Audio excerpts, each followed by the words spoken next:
चांद पर क्यों है काले धब्बे? चंद्रयान-3 क्या खोल देगा चांद का राज? रूस का लूना 3 क्या बता चुका है?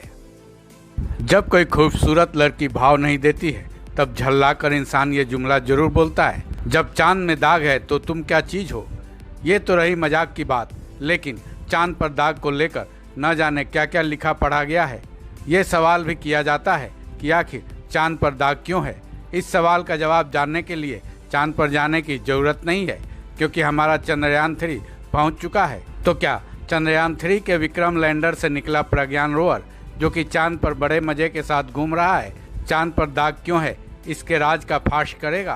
खैर, ये तो इसरो ही तय करेगा, क्योंकि रोवर को इसरो जो कमांड देगा वो उसी चीज़ों का पता लगाएगा।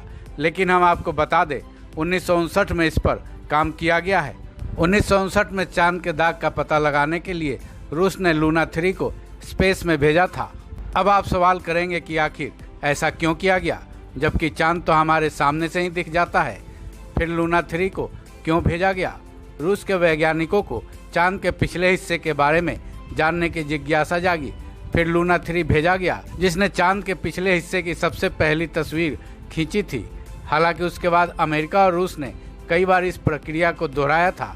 लूना 3 ने चांद के पिछले हिस्से की तस्वीरें खींची, वो चौंका देने वाली थी, क्योंकि चांद के अगले हिस्से और पिछले हिस्से में जमीन आसमान का अंतर पाया गया था। उन्हें चांद के पिछले हिस्से में ढेर सारे बड़े बड़े गड्ढे दिखे, जिनको क्रेटर कहा जाता है। ये तब बनते हैं जब स्पेस में चट्टानें चांद की सतहों से टकराती है। चांद के पिछले हिस्से में ऐसे ही काफ़ी ज़्यादा संख्या में क्रेटर्स हैं। चलो, ये तो हुआ कि चांद पर बड़े बड़े गड्ढे यानी क्रेटर्स हैं, लेकिन वो सवाल अभी भी वहीं का वहीं है कि चांद में काले धब्बे आए कहाँ से। वैज्ञानिकों ने जब इस पर गहन अध्ययन किया तो अब इसका राज खुला। दरअसल इन काले धब्बों को मारिया नाम दिया गया था।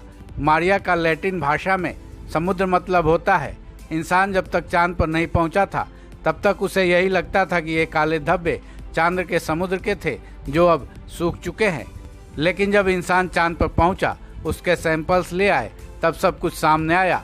वैज्ञानिकों ने पाया कि चांद के काले धब्बे तो थे समुद्र ही, लेकिन इनमें पानी न होकर लावा भरा हुआ था। ये लावा चांद की सतह से टकराई चट्टानों से बने बड़े बड़े गड्ढों में भर गया था, और जब वो ठंडा हुआ तब वहीं जम गया। बीतते समय के साथ ये लावा जमकर बेसोल्ट की काली चट्टानों में बदल गया।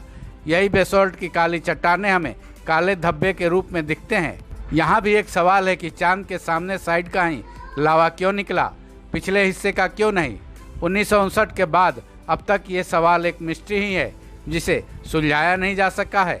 ऐसे में ये कहा जाने लगा है कि शायद चंद्रयान-3 इस मिस्ट्री को हल करने में सफलता हासिल कर ले। इस खबर में बस इतना ही। बाकी अपडेट्स के लिए जुड़े रहें वन इंडिया हिंदी के साथ।